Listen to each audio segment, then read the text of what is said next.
Yes, got it. Okay. So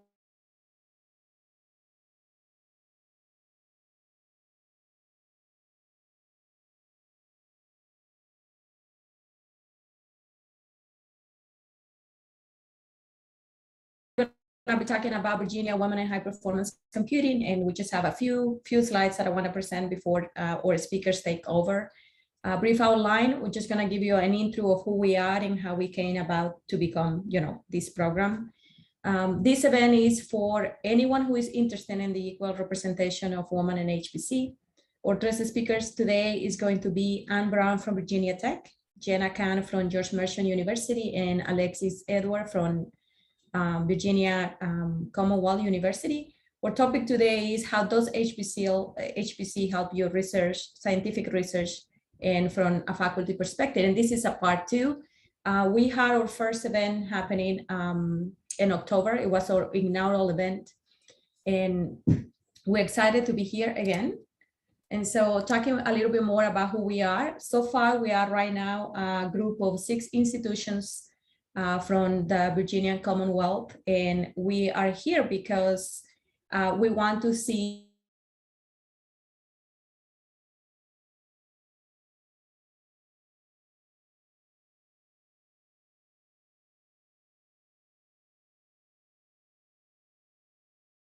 increasing the diversity, equity, and the inclusion of women by encouraging the equal participation of women in HPC and other technology fields.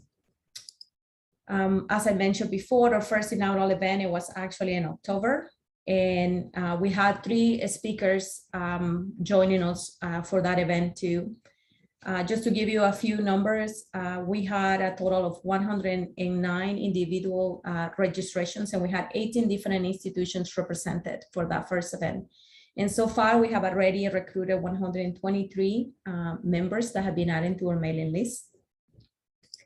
Probably the thing that everyone wants to hear here is what we have to offer, and this is just a brief list of the things that we envision to offer as the programs continue to grow. So we continue with our regular meetings in person, hopefully to a point this year, we can get to something like that, and virtual, because we are all across the state. We hope to have to continue with invited technical speakers, and especially, female role models that can talk to our group. We also want to and hope to have professional development conversations that can serve our community. We provide a statewide community with networking opportunities. We hope to offer mentorship opportunities, especially with exposure to female role models all across the HPC disciplines. We hope to expose our students to research and careers in HPC and other technological fields. We hope to also bring funding for female students and to attend HPC-related conference, and we hope to create and communicate internship opportunities for all. As I mentioned before, this is an event that is for everyone. Everyone is welcome here, and we really appreciate and value our male allies, and I am so excited and happy to see today that there are different males in the audience that are here to support our group. One of the other things that we hope and we envision to see is that there is a Women in HPC organization. Today, Women in HPC has a total of 70 chapters and 4 affiliates all across the globe. You can see most of the chapters and affiliates are actually in the United States.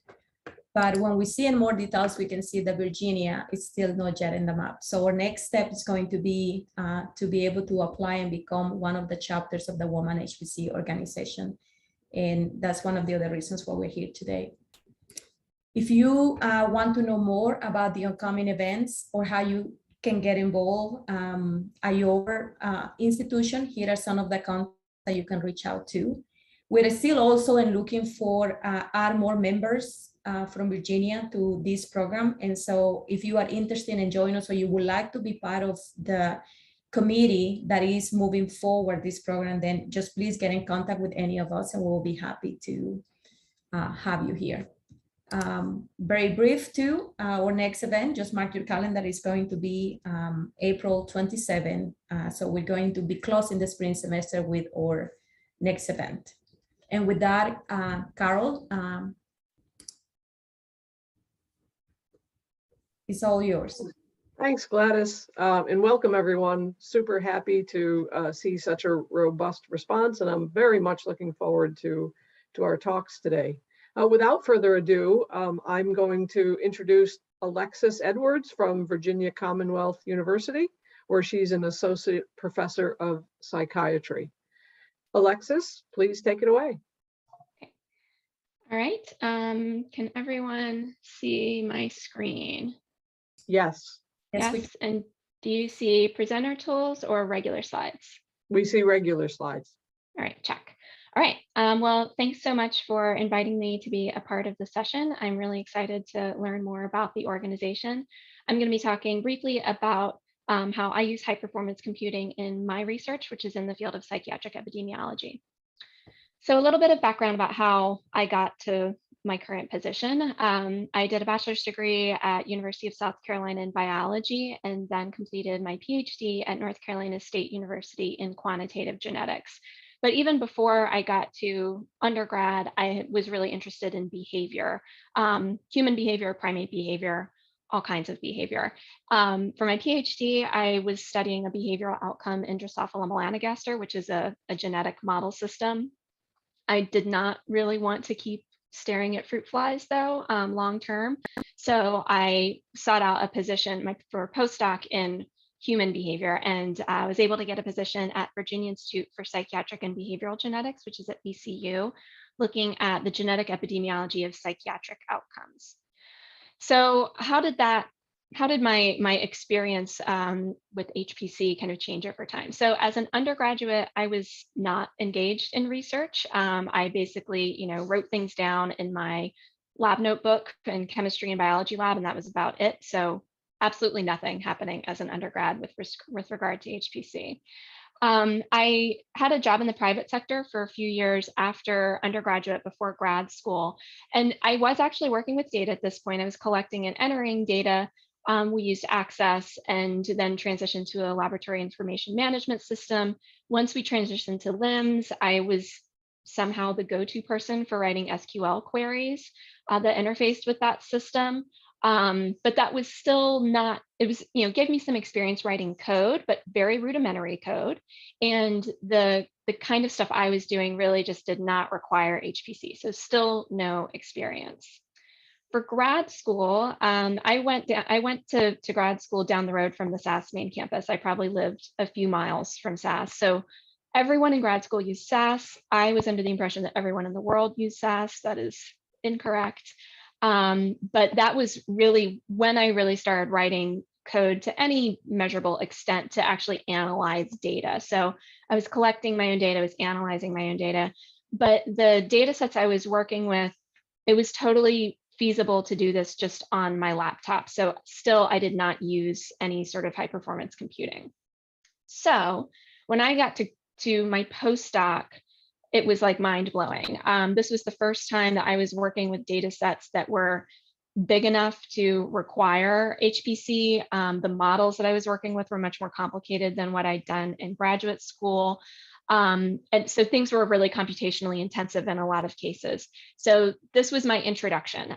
So before this, I didn't have any experience. I didn't know what a server was. I didn't know why I would use a server. I didn't know any Linux commands. I knew nothing. And Helen, who is the VCU contact for this organization, she has basically held my hand through this whole process, and I could not have done anything without her. So this brings me to the research program that I started developing as a postdoc and have, it's evolved over the years, but there have been some, continuous features. So the outcomes that I'm really interested in are alcohol use and misuse or problems, and then depression and suicidal behavior. Suicidal behavior is something I've started getting really interested in just in the past 5 years or so. So even though my training is in genetics, as I have developed as a researcher, I have realized that I'm not really just interested in the genetic component. I'm really interested in kind of integrative models of risk for psychiatric outcomes. So I do think it's really important to include genetically informative designs in almost everything that I do, but it's definitely not the only thing that matters to understanding risk for psychiatric outcomes. So what that means is that I need to apply a bunch of different methods in my research. And that kind of boils down to three kind of classes of models. So first, I work with a lot of biometric models and other kinds of structural equation modeling. So for the biometric models, I'm basically doing variance decomposition. I'll show a figure about that in just a moment. And then with both biometric models and the more involved structural equation models, I'm looking at how different variables are related to one another. So instead of one predictor and one outcome, I'm looking at how different predictors are related, how they might interact over time, how they are mediated through one another, how they moderate one another, et cetera. I also do some gene identification studies and a lot of secondary genetic analyses. So one of the primary genetic analyses we use in this field is called genome-wide association studies, or GWAS. And then kind of secondary analyses that might be gene-based or gene ontology-based. And so this is in part identifying genetic risk variants. And then I'm fortunate to have some collaborations with Swedish colleagues. And through them, I use a lot of survival models. So with the Swedes, we are working on nationwide registry data. So that means we're working with data sets that have millions of people in them. And it's time dependent or time sensitive. So we have data on everyone in the nation for every year. And so because we're able to see how people's status, like say socioeconomic status or parenthood or marital status is changing over time, we really want to take advantage of that and incorporate that into our models. It's also really important to keep in mind with psychiatric outcomes that the prevalence of a particular outcome really ranges across the life course. So people might start using alcohol when they're adolescents, but they're usually not developing problems until they're in their 20s or 30s. The prevalence of suicide attempt really shifts dramatically across the life course. And so being able to accurately account for time-dependent exposure variables and time-dependent outcomes is really important. And that's something that we can do in these giant models of millions of people. So a little bit more information about the biometric models that I use. I highlight OpenMX on this slide because that is the R library that we typically use to run our twin models. So the figure that you're seeing here, can you see my mouse? I hope so. Basically what we have are family data. This does not require individual level genetic data. We can just collect data on twins or full siblings that aren't twins, half siblings, and we know the extent to which those individuals are genetically related to one another.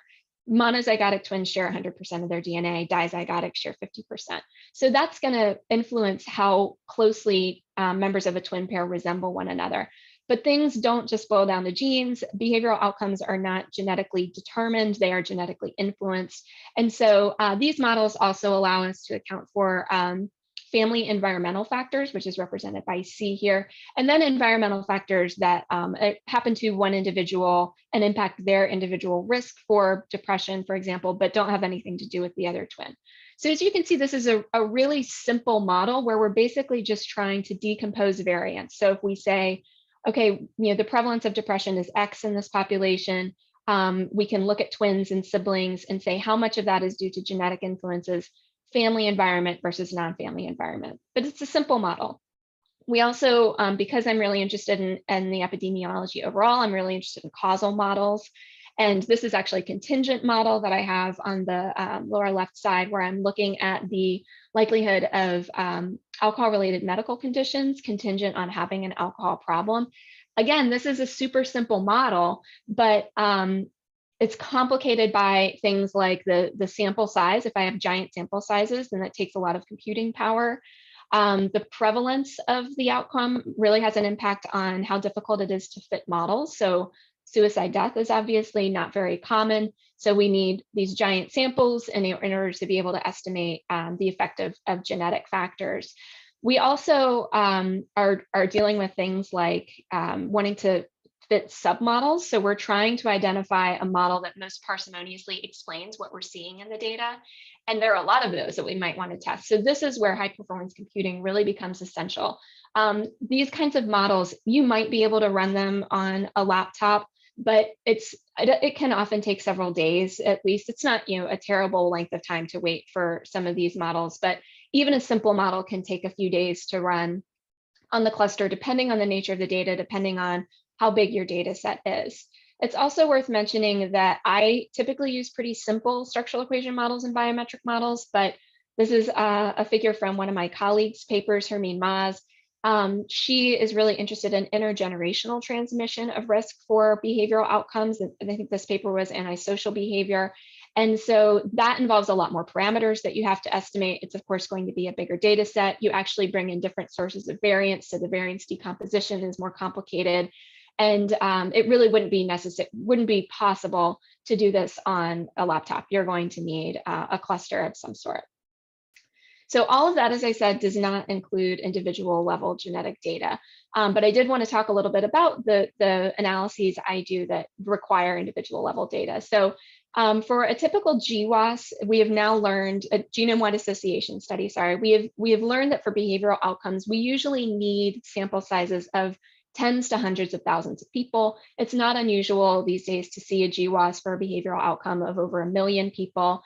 For each person in your sample, this SNP array is what we use to genotype. I don't really work in the world of whole genome sequencing these days, but an individual will be genotyped at around 500,000 to 1 million positions on the genome.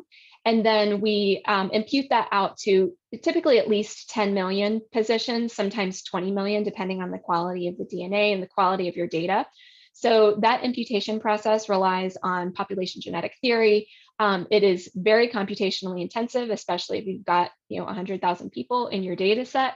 And so that absolutely requires high performance computing. I also want to highlight this relatively new development that is allowing us to merge structural equation modeling, which gives us these wonderful models and allows us to specify how different types of psychopathology are related with genetically informative data in the form of, if not individual level genetic data, GWAS results. So this figure on the left is from one of my graduate students, Mallory Stevenson, who took GWAS results for 11 different outcomes. So she's looking at alcohol use and problems, suicide attempts, and facets of impulsivity. And these arrows at the top are all looking at the genetic correlation structured. So to the extent that we see these things co-occurring among people, how much is that influenced by the fact that shared genetic influences are playing a role? And then in the figure on the right, this is from the primary genomic SEM paper. And this is demonstrating that they're looking at 5 different primary psychiatric outcomes: schizophrenia, bipolar disorder, et cetera. And this box here represents a single nucleotide polymorphism, so one genotype at one position. And this is, in this case, influencing risk for these different outcomes through a common factor for psychopathology. But you can also estimate the effect of a single SNP on a particular outcome, say schizophrenia or just PTSD, et cetera. So this is a really, again, these models can take days and weeks to actually converge. You have to have good starting values. You've got to have really clean data, and it's simply not possible without high performance computing. So basically, no matter what I'm working on, having an engaged systems administrator who's got a lot of experience with HPC is going to make a huge difference in my ability to get my research done and push things forward. So I just wanted to close really quickly. I don't want to take up too much time, but I do want to address a couple of the questions that the organizers raised. One is, what would I like to see coming out of this program? And that, I think, sounds like something, my answer to that is actually something it sounds like you guys are already doing. So I'd like to see, mentorship opportunities. I'd like to see resources for students about how they can learn more about HPC. It's gotten to the point where a lot of us are kind of reluctant to take on a student who doesn't have experience with it or doesn't, already understand a little bit about coding. So to the extent that we can make those resources known would be great. And then what diversity means or looks like to me with respect to HPC at VCU. So for all of its branding, I think this is something that VCU really still struggles with at the graduate level, and we could really be doing a better job. And I think that that has to start pretty early on, though. Ideally, like middle school, high school, but since the question is about VCU, I think we really are still struggling with representation and making sure that people have the resources that they need. So as a faculty member, I am not really in a diverse environment. The people I work with mostly look like me and think like me. And I think that that's a real limitation. And I hear people say sometimes, well, I hired that person not because they look like me, but because all of the applicants looked like me. And I don't think that that is always the truth, but I also think it would be great if we can just take that excuse off the table. And that is going to mean, making HPC accessible early on, like particularly among undergrads. So I don't want to take up too much more time. So I'll just say, if you want to contact me, here's my email address, and the QR code will take you to my webpage. And I am happy to take any questions, or at the end, whatever's better. Okay, great. Thank you. Thank you so much for a really stimulating talk. I think in the interest of time, we probably should hold the questions until the end. And so next up is Anne Brown from Virginia Tech, where she's an assistant professor of biochemistry. And she's also the science informatics consultant and health analytics coordinator. So she's wearing a couple different hats. Anne, go ahead and take it away. Yes. Hello, everybody. Nice to meet you. Am I all good with everything? Screen Yes, all good? it looks great. Awesome. Well, thank you for letting me come here and get to know you all as a group and learn more about HPC and women here in the state of Virginia. I come, as you kind of mentioned, from the computational biochemistry side here, where we use a lot of HP resources for a variety of projects we've got. I'm going to kind of highlight what we do and then kind of tell you how I got here. And I have a very unique position at Virginia Tech where I actually get to work, and part of my job is to work with integrating these molecular modeling and different kinds of bioinformatics approaches with faculty across campus in their research and into the teaching programs as well. And I love teaching and working with students. But to get here, I came on a path where I thought I would once go to medical school and pursue that kind of dream. But I ended up actually majoring in biochemistry and physics at Roanoke College, not too far down the road from Blacksburg in Roanoke, Virginia. And I really loved the physics aspect and the mathematical underpinnings that I was learning there and how it started to couple with my biochemistry background. I did no coding in undergrad, nothing, not even a consideration on the radar for anything related to computer science. I was dead set. I worked in a wet lab. I did a lot of protein assays and protein expression and gels. And so that's kind of what I imagined being a biochemist was going to be like.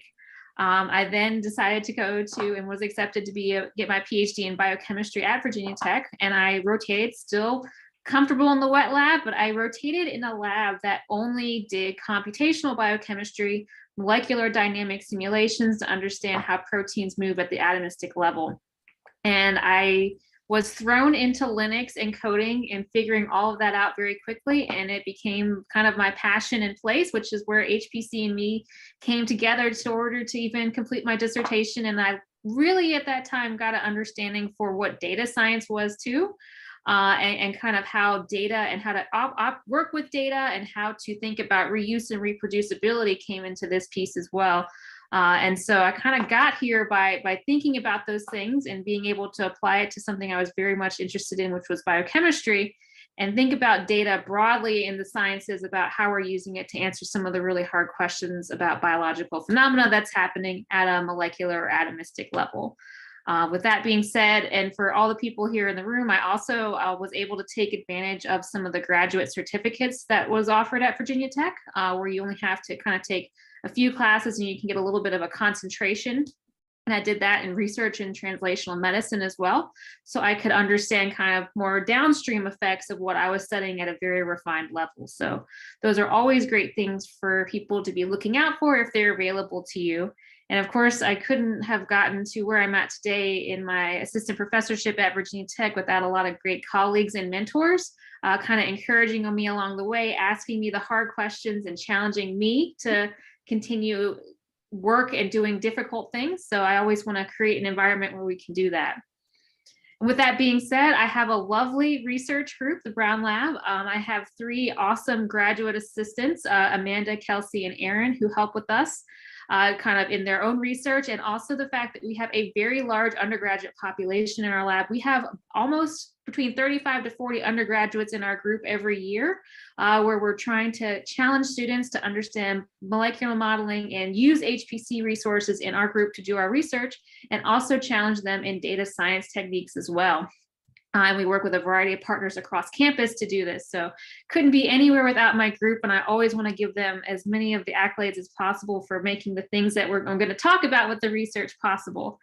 And hopefully we can get a picture like this again soon. This was from 2019. So all of our other pictures are with Zoom, but we'll get another group shot soon. And so what we actually do now, you now know a little bit about me, kind of where I came from and where HPC came into my career, but what is actually computational biochemistry? What do we study? What do we do? Big picture, we use different techniques to understand atomistic level biological mechanisms that are going to advance our understanding of that biological system, or also advance drug discovery. We do a lot of homology modeling and ab initio modeling, coupled with where we really use a lot of our HPC resources, which are in molecular dynamics simulations, where we use different aspects of molecular mechanics, Newtonian physics, to understand the structure-function relationships of a variety of molecules like proteins and DNA and RNA. We're especially interested in how open-close conformations come about and how we can understand the dynamic landscape of a biomolecule in order to better probe it for drug discovery purposes or for just basic understanding of the mechanisms of action that are occurring. The other piece where we also use HPC is with molecular docking. Virtual screening is kind of the in silico way to scan hundreds of thousands of molecules against different drug targets to improve our predictability of what new kinds of classes of drugs might be able to be new avenues for different kinds of targets out there. This is especially relevant in regards to antimicrobial resistance and other challenges that are facing us in the drug discovery landscape. And so those are kind of the big picture things that we do in my group and how we start to use HPC. The cool thing is with HPC and these techniques is we don't need just a specific target or molecule. We work on a variety of different ones where we look at things like HIV viral entry with the different kinds of proteins that are involved in that, GP120 and GP41. We've done some work with spike. I know everyone's probably overhearing about spike right now, but it has been very interesting to study and has connections back to molecules like GP120 and GP41. So it was great to kind of pull that in once we kind of needed to understand spike at a higher level. We look at drugging protein-protein interfaces and study how then amyloids interact with each other. Amyloids are a class of proteins called intrinsically disordered proteins, which can aggregate together and result in disease states such as Alzheimer's disease, type 2 diabetes, and more. And there's also the likelihood of the cross-amyloid interactions as well, which can exacerbate type 2 diabetes and the connection with Alzheimer's disease. And then for our drug screening and virtual screening that we do, we've got a variety of projects there that we work on, including different kinds of cancer therapeutics where we're targeting sphingosine kinases. We've done some work in bacterial and viral resistance as well with different targets there. And it's really kind of coming up with how the wiggling and jigglings of atoms come together to let us have more insight into how to more efficiently target and understand these biological mechanisms that are occurring. So that's kind of big picture, all the cool things that we study. But getting down into some really the cool work that's been coming out in the past year and that we've used HPC for is we've done some work on spike, like I mentioned. We actually have a computational structure-based analysis that we were able to use of the spike protein and look at different variants of it. This was coupled with a high statistical power screen of 182,000 SARS-CoV-2 genomes. We're in this paper, which is published in Cell this past year. Where we were able to demonstrate that positive selection was manifested with this 1 point mutation, which affected a downstream glycosylation of a different residue. And we're able to use different kinds of predicted free energy of binding results to highlight how this kind of selective sweep mutation played a critical role in the adaptive evolution of SARS-CoV-2, and how we can start thinking about this also now for the future, as well as we get different variants and strains that are going on. And our ability to do these kinds of calculations on what is a very large protein system absolutely requires HPC resources to do so. Looking at something a little different, one of the things that we uniquely have been using molecular dynamic simulations for, and when I say this, we're tracking the movement of every atom in a system that we can generate with water and solvent ions, in addition to the peptides that we're interested in. And we're taking data collection on that, every 10 picoseconds of time, and we're simulating for up to 2 to 3 microseconds of time in replicates. So our magnitude of data starts to get very large. We have terabyte sized files that we have to be able to process, and we utilize GPUs in order to run these simulations in an effective way, where we're happy to get 40 nanoseconds a day of runtime in 24 hours and get to our point where we can have full simulations to see some of the biological events happening, like secondary structure changes and protein folding. And so we've been doing this with amyloid proteins to understand their aggregation together of how they can form what could be toxic fibrils that result then in the disease states like Alzheimer's and type 2 diabetes. And we're starting to get some really nice model systems where we're looking at these peptides come together and start to actually form structures that are resembling things that might cause pore formation in a membrane, and how we can start understanding these hard to study experimentally organization events of these peptides is very impactful for us, because with amyloid beta, one of the proteins that we study here for amyloids, it's very hard to see what the most toxic events that are occurring here and how we can drug that. There's been a lot of hype in terms of being able to find things that can drug this target. You might have heard about that recently with the FDA and new drug approvals, but we don't know a lot about the actual structural morphologies of these proteins that are the most toxic, which has led to all these challenges that we've observed with the different drugs that are on the market. And so we've done this in a variety of ways, and this would absolutely in no way be possible without our HPC resources, specifically for the programs that we utilize to run these systems, the GPU resources that we have through our clusters. And so here we're starting to look at different amyloids that are involved with type 2 diabetes and Alzheimer's disease, and see how when they are individual and when they are together, how they have morphological changes of how these proteins are orienting with each other and how that can relate to the toxic events that we know happen. And when they're in these kind of small stages, so only a handful of peptides present, not very, very large fibrils that are very bulky, we can really see some of the toxicity that can be exerted in these early stage formations of these proteins. Couple that with a really cool area that we're working on, and both of these papers are actually under review right now, so I'm excited for them to come out. We've started to look at how we can not just drug a target or a binding cavity, but how we can start drugging a process. And that would be looking at small molecules, specifically ones we're interested in that are natural products, that will stop the actual aggregation process of these proteins that are known to be associated with these disease states. So looking further down, more early in the pipeline of toxicity rather than a final target, an early target to start kind of inhibiting the aggregation that's occurring that we know results in cytotoxic pathways. And so we were able to use 5 different small molecules in a system where we were able to put them together in a very large system in terms of the size that we were able to simulate, to see what was actually able to be the functional groups contributing to the inhibition of aggregation. And so we've done this. We've looked at this with HPC in regards to how our docking can go as well, with different algorithms of how quickly we can screen different kinds of small molecules, which has been rapidly expanded by HPC. I don't know, for better or for worse, we were one of the highest GPU users of our clusters at our university in the past year, which I'm pretty excited about, and kind of building off Alexis as well, how we can get more students engaged in this and using the clusters efficiently and accurately. We're working to kind of develop training for that in our labs so we can have simulations running and students looking at different kinds of ways of which they can interact with HPC and understand the infrastructure more.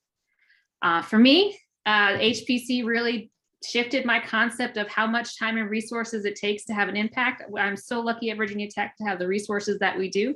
It really helped to be, an individual that I could look at a niche of experience and start to bring that broadly to my community. And one of the things that I kind of reflected on here of how I want to contribute, like where we're at with this and how we can promote diversity in this, is the community in HPC. I was very nervous going into working with these clusters and making sure I didn't crash them or do something wrong or create an infinite loop situation. And the Virginia Tech Advanced Research Computing was very welcoming and very helpful to me in terms of being able to help me figure that out. And they actually also introduced me to this group, the PERC Conference Series, Proceedings in Advanced Research Computing, which has a wonderful student program and ways of which you can get engaged with short papers of what you're doing or how you're interacting with students. So I highly encourage everyone to check that out as well. And that's kind of me and who I am for HPC. And I'm happy collaborative person here, and you can reach out to me at any time. Thank you. Thank you very much for such a wonderful talk. Again, I think we'll probably hold questions till the end, just so we do that the same with all speakers. And so thank you very much. Our next speaker is Jenna Kahn from George Mason University, where she's a postdoctoral fellow at the NASA Goddard Space Flight Center.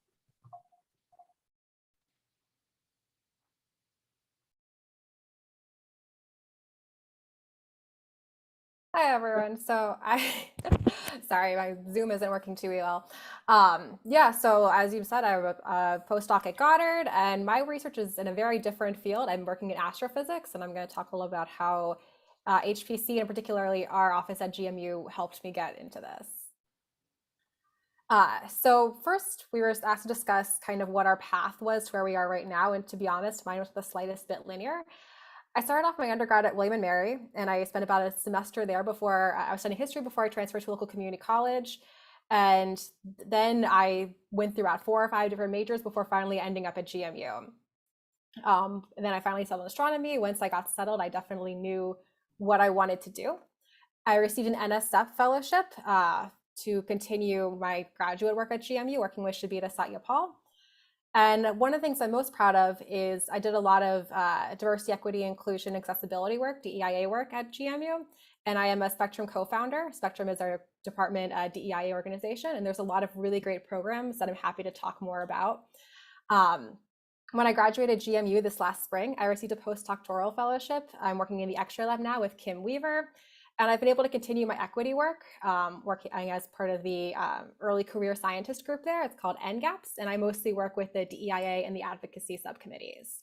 This is a super condensed version, but if this resonates with anyone here or with anyone's students who may have similar experiences, I'm happy to talk more, and my contact information is there, or you can also reach out to Jayshree and she has it.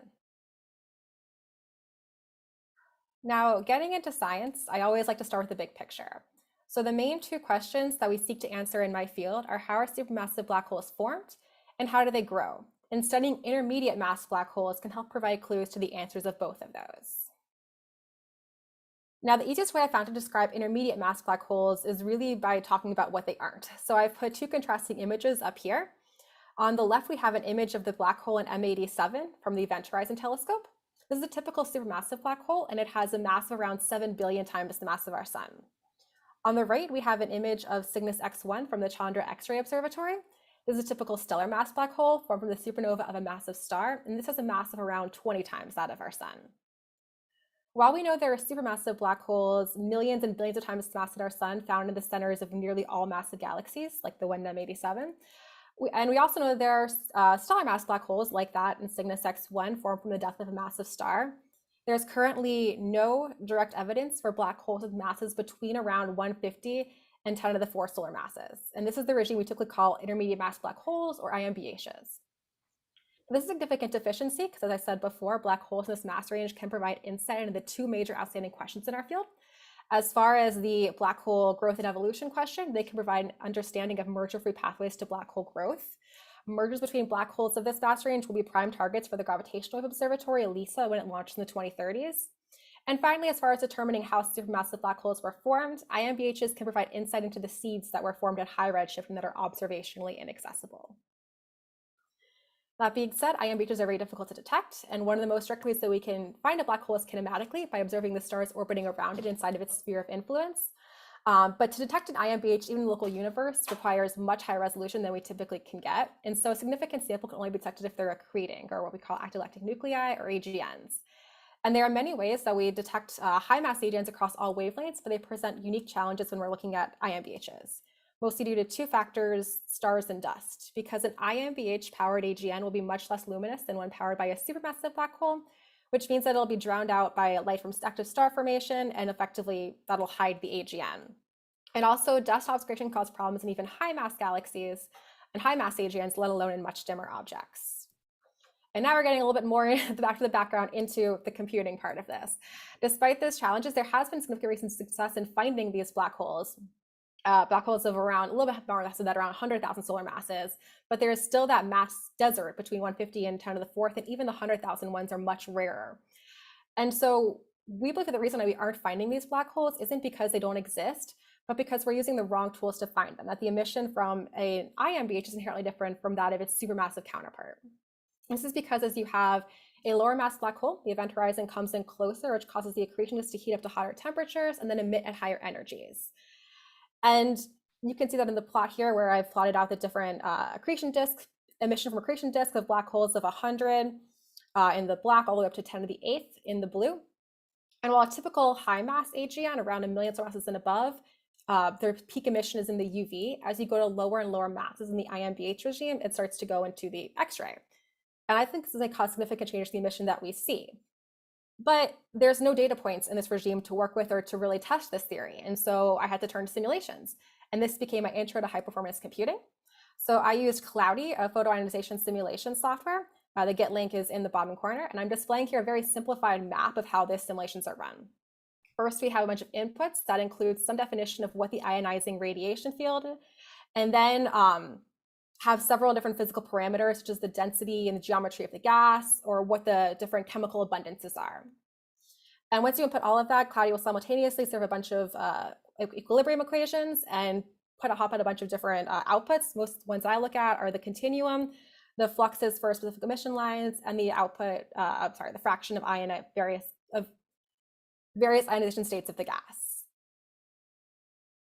And so when I started these simulations, I decided first to kind of check with what we already have. This shown here is a tool that we use to find AGNs in high mass galaxies.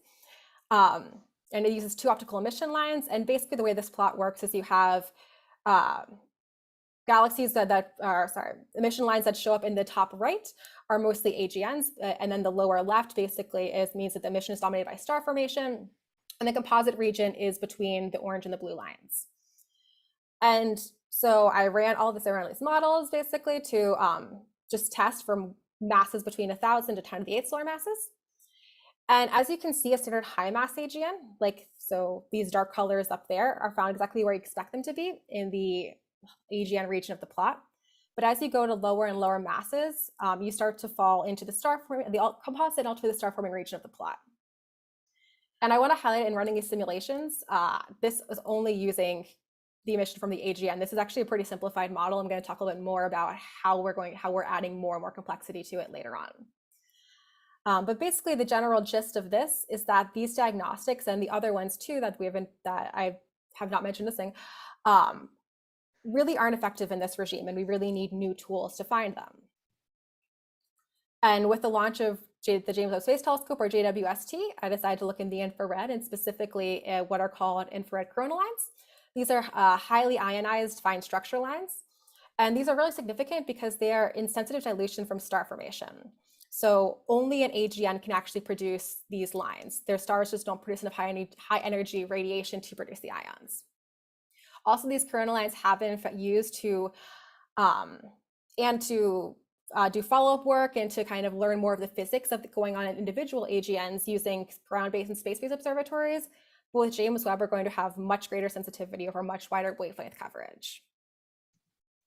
And one other interesting part of this is that the ionization potentials, the energies that are required to ionize these lines, are around 100 to 500 EV, which is right around where you start to see this massive shift in the bump between the high mass AGNs, the low mass AGNs.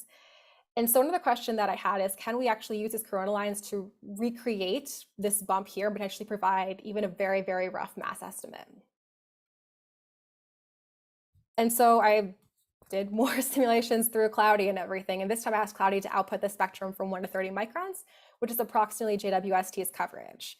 And so shown are the simulated spectrum for black holes of 100, 10 to the 5, and 10 to the 8 solar masses. And there's a lot going on in this plot, but to simplify it, I mostly want you to focus on the lines that have red arrows over top of them. As you can see, there are several very high ionization lines here in the bottom, the left side of this. Sorry, I can't find my mouse.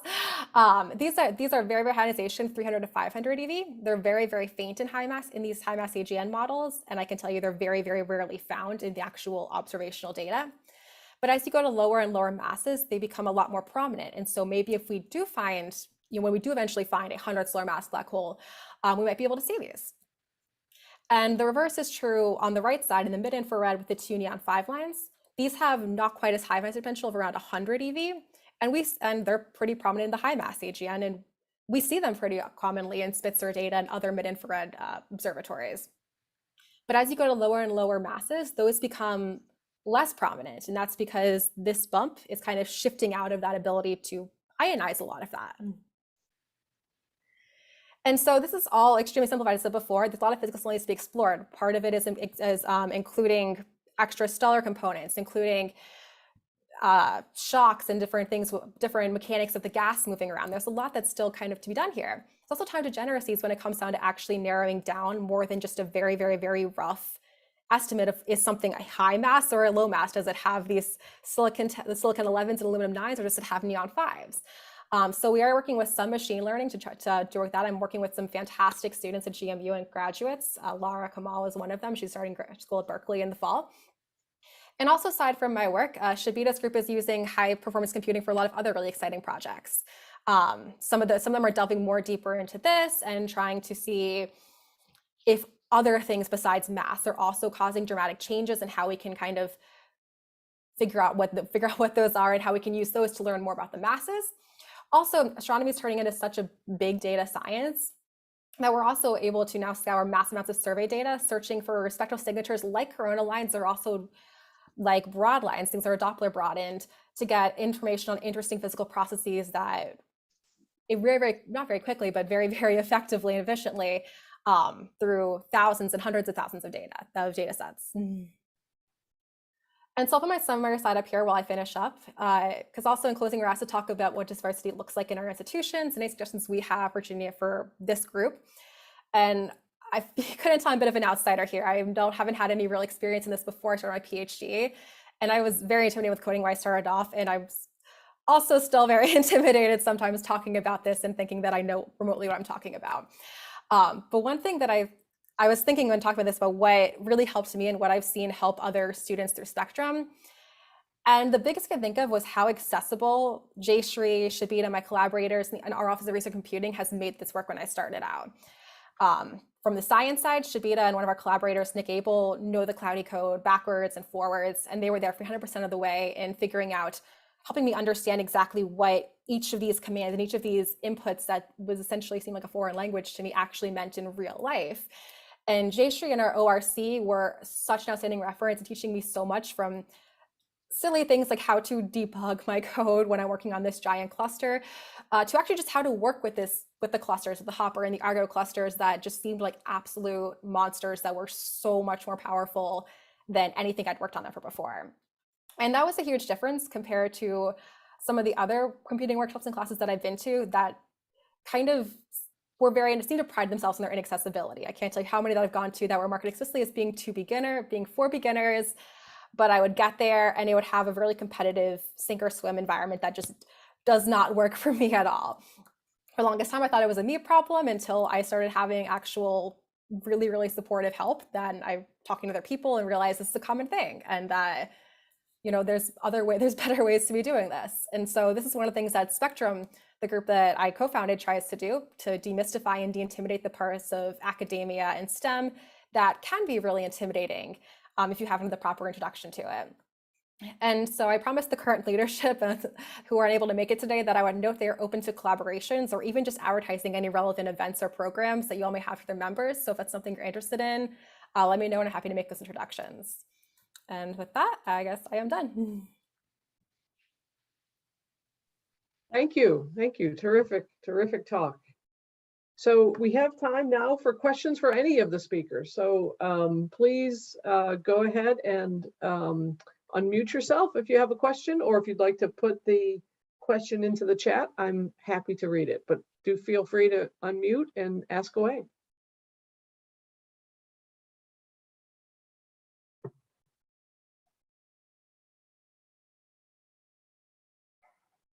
So I'm happy to start us off. Anne, I think your work is probably closest to my expertise. Can you say a little bit about the various tools that you're using to do these long time scale molecular simulations, and what approach you take to training undergraduates to use those tools? Yeah, sure. I can definitely talk about that. So one of the biggest things that we have our group is there's no requirement of knowing how to code or knowing anything about that to join our research group. We want to encourage biochemistry students, biology students to join. So we pretty much have a scaffolded program where we start with just basic computational literacy, Linux commands and bash scripting and getting used to that. And we guide them through some of the more domain specific software that we use for sequence alignments and modeling. And we have the simulations last, and we use that kind of as our last marker for them to get used to feeling comfortable with computers, using different software programs. And then we have a series of tutorials that they have to go through with assignments at the end of each of them, where they explain what every command they're going to be using for our simulations. We use GROMACS as our software suite to run the simulations. And so they have to tell me what the -F flag means, what the actual command means, of what each step is actually doing, rather than just working through a tutorial and typing things in and having it work, because the tutorial almost always works, right? And so they have to go through that. And they also then submit example scripts that they would be submitting to the cluster. So that we can see that they can understand what that looks like and how to appropriately do the different kinds of allocation and the slurm commands that need to be in there as well. And then once they get to that point and they've gone through all that, then we add them to the cluster. There's one more step where they explore the cluster and they navigate it, and they tell us where they'll run things and how long they'll submit things for, and what clusters are different from each other. And then they're fully allowed to start moving forward and use the clusters from there. And so that is how we approach that, because we want to, one, make sure that we don't cause any issues on the cluster ourselves. And two, I want the students to feel confident in themselves and have the foundation to work in HPC and use those resources. And so that's the approach that we take for training the students. For software wise, we do use GROMACS almost primarily. We've used Charm a little bit for our simulations, and that scales and parallelizes very well with the clusters we've got at VT with GPU and CPU nodes. Thank you. Thank you. Gladys, I'm going to turn it over to you now to moderate the remaining questions, because I have to pop off to a 2 o'clock meeting. Not a problem. Okay, thank you. Thank you all. Terrific talks. Do we have any more questions for our speakers today? You can also feel free to add any questions to the Google Doc. This is an open document, so the speakers also can see it and just reach out to you. Or if you feel like you want to collaborate, you can find information of the speakers there too. We have 3 more minutes, and I just want to wrap up this meeting. Thank you everyone for coming and attending. A few things that I want to mention is that our next event is going to be April 22nd by the end of this spring. We're still open to suggestions of the topics that you would like to see as a community. The idea of this program is to serve you, right? To serve our community, where we can create a space where everyone can feel, the freedom to come and share what they're doing with our HPC community across the state. We're also open to professional development conversations. We're going to be all happy to hear more of that. So if you want to know who to reach out in your own campuses, for William and Mary, we have Grace, Hugh, and Eric Walter, where you can reach out to them if you want to get connected to this group. From George Mason, we have Jayshree Sharma and Cami, that you can reach out to them. From the University of Richmond, we have Carol Parrish, She just left right now. And from Virginia Tech, we have Alana Romanella that you can also get connected to. From VCU, we have Helen Juan. And here at Virginia, the University of Virginia, we have Michelle and Karsten Siller and myself. And as I mentioned before, we are here to serve you. We are here to just get the community connected and get started. One of the steps that we are continue to follow, we still have 2 more institutions plus that we want to add to this group. We're still working, trying to find representatives from GMU and from ODU. So if you have colleagues that you think that you might be interested in becoming part of the committee as part of the Virginia Women in HPC, please share the information. The next step also is to become one of the chapters of the Women in HPC organization. And with that, I just want to say thank you everyone for joining us. I hope to see you on April. This conversation has been recorded, so if you want to see it again, we're going to post it and just send you a follow-up email where you can find the recordings of these meetings. With that, if anyone from the committee wants to say, some final words, I just want to say thank you and welcome for being here. Thank you, Gladys.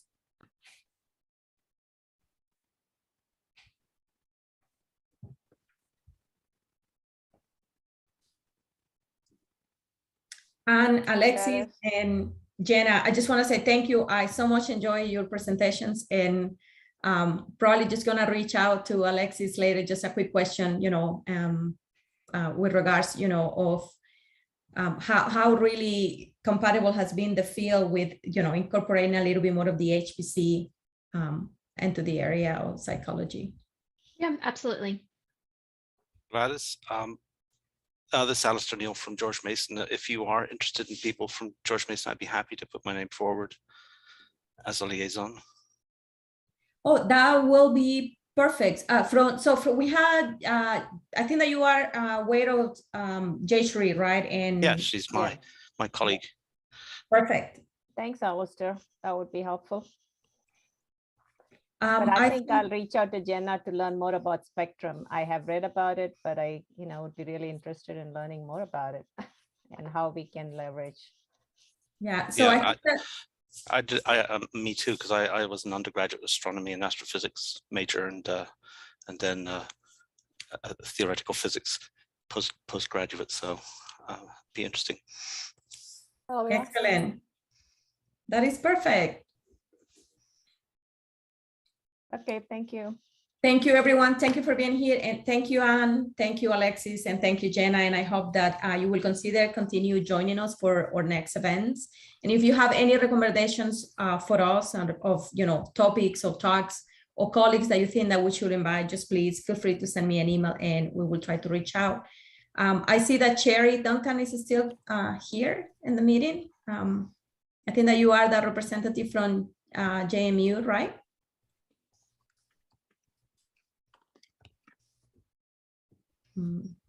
Thanks, Okay. y'all. Thank you. See you later. Yep. Okay. Gladys, I'm just going to put my name in my email in the chat if you don't have it. Oh, yes, please. Can you add it to our Google Doc there better? Oh, okay. Yeah, no problem. That would be perfect. Thank you. Thank you. I'll do that.